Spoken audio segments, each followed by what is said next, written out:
Hello friends, स्वागत है आप सभी का आपके अपने चैनल में। आप लोगों ने कहा था कि सीरीज जो हम कंटिन्यू कर रहे हैं आप लोगों का नए सिलेबस के अकॉर्डिंग 1 तारीख से आपकी स्टार्ट हो चुकी है। हम सिलेबस आपको कंप्लीट करवा रहे हैं। इसके बाद सिलेबस से रिगार्डिंग जितनी भी टॉपिक्स हम बता रहे हैं वो सारे टॉपिक्स आपके धीरे धीरे कवर होते रहेंगे। पहले आपको एक ओवरऑल व्यू दे दें कि ये आपके सिलेबस में इतना चीजें हैं। तो अभी हम 2022-23 के अकॉर्डिंग आपके नया सिलेबस आपके साथ डिस्कस करने वाले हैं। तो आज हम BA सेकेंड ईयर के आपके सोशियोलॉजी का सेकंड पेपर, फर्स्ट पेपर पर ऑलरेडी हमने वीडियो बना दिया है कि उसमें क्या क्या चीजें हमें पढ़नी है, क्या है, पूरा अच्छे से समझाया हुआ है। अगर आपने वो वीडियो नहीं देखी है तो चैनल पे विजिट करके आप वो वीडियो देख सकते हो। आज हम बात करने वाले हैं पेपर 2 के बारे में कि पेपर 2 का आपका सिलेबस आखिर क्या है। तो अगर आप पहली बार आए हो चैनल पे एक बार विजिट जरूर कर लेना। It is the most important channel if you are in BA। मैं ये बार बार कहता हूँ, आप जाकर के देखो, ऑलरेडी 1300 से भी ज्यादा वीडियोस अपलोडेड है इस चैनल पर BA से रिलेटेड। तो ऑलरेडी बहुत कुछ है अपलोडेड। अब हम नए तरीके से थोड़ा सा कुछ एक एक्सपीरियंस लेकर के अब जो समझाने का तरीका हो सकता है वो मैनर जो आप समझ पाओ, ज्यादा आपसे कनेक्ट कर सको, इसलिए थोड़ा सा नए सिलेबस के अकॉर्डिंग थोड़ी कुछ चीजें ऐड भी हुई हैं, कुछ चीजें निकली भी हुई हैं। तो इसके अकॉर्डिंग हम आपको समझाने की कोशिश करते हैं। तो क्या है आपका सिलेबस में समझो। आपका सेकेंड पेपर का नाम है भारतीय समाज, मुद्दे और समस्याएं। भारतीय समाज के क्या है मुद्दे और समस्याएं क्या है, ये पेपर का नाम है। कभी कभी कहीं कहीं पे आप देखोगे सामाजिक विघटन नाम से भी ये पेपर होता है कि भारतीय समाज में सामाजिक विघटन क्यों हो रहा है, इसके पीछे मुद्दे क्या है, समस्याएं क्या है। तो सामाजिक विघटन भी कहीं कहीं आपका होता है इस पूरे पेपर का नाम, या ज्यादातर पेपर का नाम होता है भारतीय समाज, मुद्दे और समस्याएं। भारतीय समाज क्या है, इसके मुद्दे क्या है, इसकी समस्याएं क्या है, इसके बारे में हमें इस पूरे पेपर में डिस्कस करना है। अब भारतीय समाज में सबसे पहला जो इसमें देखो 4 इकाइयों में ये पेपर आपका बटा हुआ था, बट 3 इकाई इसके महत्वपूर्ण थे, जिन इकाइयों में ही हमारा पूरा पेपर समेटा जा सकता है। तो 3 इकाइयों में हम इस पेपर को बांट करके पढ़ने वाले हैं कि मतलब पेपर में क्या क्या चीजें आपके आने वाली है, कैसे कैसे किस किस स्टेज में आपको क्या पढ़ना है। तो देखो सबसे पहला जो आपका यूनिट है, यूनिट नंबर फर्स्ट, ये क्या हुआ इसको, यूनिट नंबर फर्स्ट क्या कह रहा है, unit number first disorganisation. Disorganisation क्या होता है, डिसऑर्गेनाइजेशन यानी कि विघटन, टूटना। अब डिसऑर्गेनाइजेशन क्या होता है इसके बारे में जानने के लिए देखो समझो, डिसऑर्गेनाइजेशन के भी कुछ टाइप्स होते हैं, कुछ प्रकार होते हैं। जैसे कि समाज, इसमें टॉपिक है आपका सामाजिक विघटन यानी कि समाज का डिसऑर्गेनाइजेशन, सोशल डिसऑर्गेनाइजेशन, सामाजिक विघटन। विघटन का सबसे पहले अर्थ आपको जानना जरूरी है। विघटन मतलब होता है कोई भी चीज टूट जाना, दैट इज काइंड विघटन। डिसऑर्गेनाइजेशन यानी कि ऑर्गेनाइज ना रह जाए, व्यवस्थित ना रह जाए, वो डिसऑर्गेनाइज हो जाए, अव्यवस्थित होना। विघटन मतलब क्या, अव्यवस्थित हो जाना यानी कि टूट जाना। तो समाज किस तरह से अव्यवस्थित हो सकता है, इसको कहते हैं सामाजिक विघटन। कैसे होता है, उसके कौन कौन से प्रकार हैं, इसके बारे में हमें जानना है, समझना है। इसके बाद आता है व्यक्तिगत विघटन, एक व्यक्ति एक परिवार से किस तरह से टूट जाता है। एंड इसके बाद आता है आपका पारिवारिक विघटन, एक परिवार का टूटना, एक परिवार का अव्यवस्थित हो जाना, यह कहलाता है आपका पारिवारिक विघटन। और संस्कृति का विघटन कि हमारी संस्कृति कुछ अलग थी, अब धीरे धीरे संस्कृति में परिवर्तन आ रहा है, विघटित हो रहा है, हमारा संस्कृति पहले के जैसा नहीं रह गया है। तो कौन कौन से चीज है जो इनको विघटित करने में महत्वपूर्ण रोल निभाते हैं, चाहे वो आपका सामाजिक विघटन हो या व्यक्तिगत विघटन हो या पारिवारिक विघटन हो या हो आपका सांस्कृतिक विघटन। तो यूनिट 1 में हमें ये पढ़ना है सामाजिक विघटन, व्यक्तिगत विघटन, पारिवारिक विघटन और सांस्कृतिक विघटन। ये किस तरह से टूटते हैं, किस तरह से अलग होते हैं, इनके पीछे कौन कौन से फैक्टर्स होते हैं, कौन कौन से प्रकार होते हैं, इनके लाभ क्या है, इनकी हानियां क्या है, इनसे क्या प्रॉब्लम्स क्रिएट होती है, ये सब हमारे आते हैं डिसऑर्गेनाइजेशन में, विघटन में। ये सारी चीजें हमारे देखने को मिलती है। तो हमें विघटन में इन सभी चीजों पर, सामाजिक विघटन का पूरा मतलब एक एक टॉपिक को हम डिटेल में पढ़ने वाले हैं। तो पहला आपका जो यूनिट है उसमें हम विघटन के बारे में पढ़ने वाले हैं। सेकेंड जो आपका यूनिट है उस सेकेंड यूनिट का नाम है आपका क्राइम, अपराध। अपराध के बारे में पढ़ने वाले हैं कि क्या होता है अपराध, अपराध का कॉन्सेप्ट क्या होता है, किसे कहते हैं अपराध, अपराध के सिद्धांत क्या है, इस अपराध के कारण क्या है। अपराध में अगर छोटा बच्चा अपराध कर रहा है, बाल अपराध कहलाता है। क्या होता है बाल अपराध, उसके पीछे क्या लॉजिक हो सकता है, क्यों करते हैं। स्वेच्छेन अपराध क्या होता है, स्वेच्छेन अपराध के बारे में जानना, क्यों किया जाता है, किस लेवल पर किया जाता है, इसके लिए पीछे क्या एक्शन लिया जा सकता है। तो मतलब इन सब चीजों के बारे में कि अपराध क्या है, बेसिकली अपराध को आपको समझाना है कि मतलब जो क्राइम होते हैं ये क्राइम क्यों होते हैं, इन क्राइम को करने के पीछे क्या सोशल कारण है, क्या आपके फाइनेंशियल कारण है, क्या आपके जो है कल्चरल कारण है, या मतलब किस तरह से बच्चे के अपब्रिंगिंग में क्या प्रॉब्लम्स आ गई, या फिर वो बड़ा होकर के उसमें क्या चेंजेस आ गए, जो ये सब अपराध क्राइम हो रहे हैं, क्राइम के पीछे रीजन क्या है। एंड इसके बाद सेकंड यूनिट में आपका पूरा क्राइम ही है कि क्राइम क्या है, अपराध क्या है, अपराध के बारे में जानना है। एंड थर्ड यूनिट में आपका है सोशल प्रॉब्लम्स, जो सामाजिक समस्याएं हैं।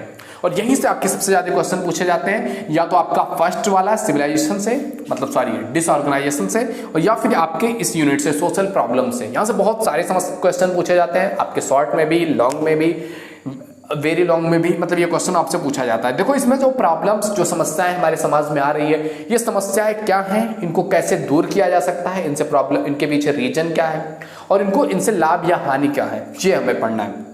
जैसे कि आपका पहला टॉपिक आपको दिख रहा है क्या, दहेज। दहेज आपको दिख रहा है, दहेज क्या होता है, दहेज के पीछे क्या रीजन है, क्या कारण है, इस दहेज की प्रथा को कैसे खत्म किया जा सकता है, कैसे उसको सुधारा जा सकता है, ये टॉपिक हमें होता है। इसी तरह से आपका घरेलू हिंसा हो गया, यानी कि घर परिवार के अंदर एक दूसरे से जो हिंसा की भावना होती है वो कहलाता है घरेलू हिंसा। या फिर चाहे डाउरी के केसेज हों कि डाउरी की अगर नहीं लेकर के आई है बहू, तो पेरेंट्स जो लड़के के पेरेंट्स हैं वो उसके साथ कुछ गलत कर रहे हो तो वो कहलाएगा घरेलू हिंसा, या पति ही उसके साथ कुछ गलत कर रहा हो तो ये कहलाएगा आपका घरेलू हिंसा। इसके पीछे अधिनियम कौन कौन से निकाले गए, कौन कौन से रूल्स निकाले गए, इसके पीछे कारण क्या हो जाता है, मतलब किस तरह से इसको सॉल्व किया जा सकता है, इस सब चीज़ों के बारे में जानना है। इसके बाद गरीबी बहुत इंपॉर्टेंट चीज़ है। गरीबी एक बहुत बड़ी समस्या है जिससे भारत इस समय गुजर रहा है। बेरोजगारी, आप देखते होंगे आए दिन बेरोजगारी आ रहे हैं। बेरोजगारी क्यों होती है, उसके पीछे क्या कारण है, कैसे इसको दूर किया जा सकता है, गवर्नमेंट को क्या करना चाहिए, समाज को किस तरह से होना चाहिए, ये सब चीज़ों के बारे में हमें इन गरीबी बेरोजगारी टॉपिक्स में पढ़ना है। एंड इसके बाद आता है आपका वेश्यावृत्ति। तो प्रोस्टिट्यूशन ये क्या है, क्यों होता है, इसके पीछे क्या रीज़न है, कौन लोग इसके पीछे जिम्मेदार हैं, इसके क्या कारण है और इसको कैसे दूर किया जा सकता है, ये प्रॉब्लम समस्या है समाज में या फिर ये ठीक है, ये होना चाहिए नहीं होना चाहिए, मतलब एक तरह से मतलब पूरे पॉइंट ऑफ व्यू समझाना है आपको क्यों होता है, इसके पीछे साइकोलॉजिकल रीजन क्या है, पॉलिटिकल रीजन क्या है, फाइनेंशियल रीजन क्या है, सारा कुछ हम समझाएंगे आपको। इसके बाद आता है अगला प्रॉब्लम जो होती है जातिवाद होती है। जातिवाद के नाम पर हम देखते हैं कितने बड़े बड़े लेवल पर कांड हो जाते हैं, कितने बड़े बड़े लेवल पर क्राइम हो जाते हैं, कितने बड़े लेवल पर एक समाज इन्फ्लुएंस हो जाता है जाति के नाम पर। तो जातिवाद क्या है, इसको कैसे दूर किया जा सकता है, या इसके पॉजिटिव साइड क्या हो सकते हैं, कैसे इसको इन्फ्लुएंसली या बेहतरीन तरीके से इसका यूज किया जा सकता है, ये सब चीज़ें जानना ज़रूरी है। इसके बाद अगला टॉपिक, अगली प्रॉब्लम है आपका मादक द्रव्य व्यसन, यानी कि ऐसे द्रव्य व्यसन जिनको पीने के बाद हम अपने होश खो दें, वो कहलाता है मादक द्रव्य व्यसन। ये प्रॉब्लम्स आप देख रहे होंगे कितने सारे लोग हैं। ऑब्वियसली अगर बात किया जाए तो लॉकडाउन में सबसे पहले यही चीज़ खोला गया कि भैया ये सबसे ज़रूरी है, क्योंकि लोग इसके पीछे पागल हैं। लोग कितने लंबी लंबी लाइन लगा करके इसके लिए तैयार थे। तो मादक द्रव्य व्यसन क्या है, इसके पीछे कारण क्या है, ये क्यों किया जाता है यूज, इसके रीजन क्या है, उसको दूर कैसे किया जाता है इस समस्या को। इसके बाद आता है आपका पर्यावरण प्रदूषण। आप देख रहे होंगे प्रदूषण का क्या लेवल है, धीरे धीरे प्रदूषण कितना लेवल पर बढ़ता चला जा रहा है। तो प्रदूषण क्या है, पर्यावरण प्रदूषण के पीछे कारण क्या है, रीजन क्या है, इसको कैसे ठीक किया जा सकता है, किस तरह से पर्यावरण को जो है बेहतरीन बनाया जा सकता है, ये सब टॉपिक्स हमें इसमें पढ़ना है। इसके बाद अगला टॉपिक आता है आपका क्षेत्रवाद। क्षेत्रवाद क्या होता है कि हम एक क्षेत्र में रहने वाले लोग हैं, तो एक तरह की भावना है, एक तरह की सोच। तो क्षेत्रवाद क्या होता है, बेसिकली उसको डिफाइन करना है एंड उसके पीछे कारण क्या होता है, उसको कैसे ठीक किया जा सकता है अगर इससे कुछ प्रॉब्लम्स क्रिएट हो रहा है तो। आतंकवाद क्या है, आतंकवाद कैसे इसको क्या फीड होता है बच्चे दिमाग में, या आतंकवादियों के दिमाग में कैसे फीड किया जाता है, क्या चीज़ करते हैं, कैसे इस समस्या जो ये आतंकवाद की समस्या इसमें पूरी दुनिया इससे जूझ रही है। आप देखोगे हाल फिलहाल में आपने अफगानिस्तान पे देखा होगा, तालिबानियों ने कब्जा कर लिया, जिसको एक अलकायदा को जो है एक आतंकी संगठन घोषित कर दिया गया था और उसने फिर से कब्जा कर लिया पूरे पाकिस्तान जो है अफगानिस्तान पे। तो आतंकवाद क्या है, इससे क्या समस्याएं रही है, उससे किस तरह से प्रॉब्लम में आ रहा है। आप देखोगे जीन्स की जो सेल थी वो पूरी तरह से खत्म हो चुकी है अफगानिस्तान में, इसमें जीन्स की सेल ही नहीं हो रही है, कंपनी माइनस में जा रही है, और जो स्कार्फ्स लगाते हैं महिलाएं उसकी सेल बढ़ गई है। क्यों? क्योंकि एक पॉइंट ऑफ व्यू आ गया है। तो आतंकवाद से क्या प्रॉब्लम्स आ रही है। इसके बाद आ रहा है सांप्रदायिकता। सांप्रदायिकता क्या है, इससे क्या चीज़ें आती हैं समाज में, क्या सांप्रदायिकता, एक संप्रदाय होना चाहिए नहीं होना चाहिए, उसके पीछे क्या रीज़न है, कैसे उसको ठीक किया जा सकता है, एक एक्सट्रीम लेवल पर जाने से कैसे रोका जा सकता है, इस सब टॉपिक्स के बारे में बात करना है। एंड अगला टॉपिक है आपका तलाक, डाइवोर्स।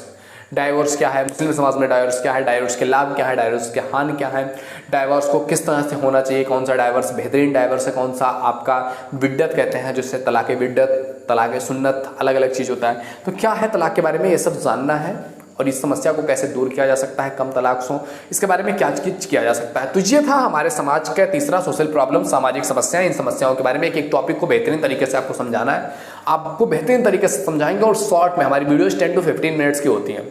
मैं बार बार आपसे कहता हूँ 10 से 15 मिनट में आपको वो देने की कोशिश किया जाए जो कोई आपको 1 घंटे 1.5 घंटे आपका टाइम वेस्ट करके देगा। क्या आई वैल्यू योर टाइम, और आपको भी अपने टाइम की वैल्यू डेफिनेटली होगी, और आप अपना बेहतरीन आपका इंपॉर्टेंट टाइम निकाल करके आ रहे हैं मेरी वीडियोस देखने, तो यहाँ से डेफिनेटली आप 200% लेकर के जाने वाले हो। जहां तक जितना भी एक्सप्लोर किया जा सकता है सब कुछ एक्सप्लोर किया जाता है आपके सामने। तो भारतीय समाज, मुद्दे और समस्याएं जो हमारा सेकंड पेपर है, जिसको सामाजिक विघटन भी कहा जाता है, इसके ये 3 यूनिट्स हैं, इतने सारे चैप्टर्स हैं, इनमें पढ़ना है। देखो पहले यूनिट में 4 चैप्टर है, सेकंड में 3 चैप्टर है, 7 और 12 चैप्टर यहाँ, यानी कि टोटल 19 चैप्टर है। 19 दिन में 19 चैप्टर आपके खत्म करेंगे और एक एक चैप्टर से रिलेटेड कि जितने क्वेश्चंस आएंगे उन क्वेश्चंस के लिए अगला वीडियो होगा, एक चैप्टर पढ़ाएंगे उससे रिलेटेड क्वेश्चंस जो आएंगे उसके लिए अगला वीडियो, यानी कि 19 38 वीडियोस आपके, या टेस्ट थोड़ा सा जोड़ ले तो 40 वीडियो आपकी होने वाली है, यानी कि 40 दिन में आपका ये पूरा सिलेबस जो आपका सेकंड पेपर का है ये 40 दिन में आपका सॉल्व होने वाला है। तो आई होप वीडियो तुम्हें पसंद आया होगा, एक ओवरव्यू मिल गया होगा कि आपको यही चीजें पढ़नी है, आपको 40 दिन देना होगा। आपको अगर आप रेगुलरली मेरे वीडियोस आप नहीं देख पा रहे हैं, अभी आप जिस टाइम पर जुड़े हुए हो इस टाइम तक हो सकता है मैं सब कुछ कवर कर चुका हूँ, तो ये सब आपको मिल जाएगा प्लेलिस्ट में। आप जाओगे न्यू प्लेलिस्ट जो आपकी BA सेकेंड ईयर सोशियोलॉजी की होगी, आपको उसमें एक लाइन से पूरा सीरीज मिल जाएगा।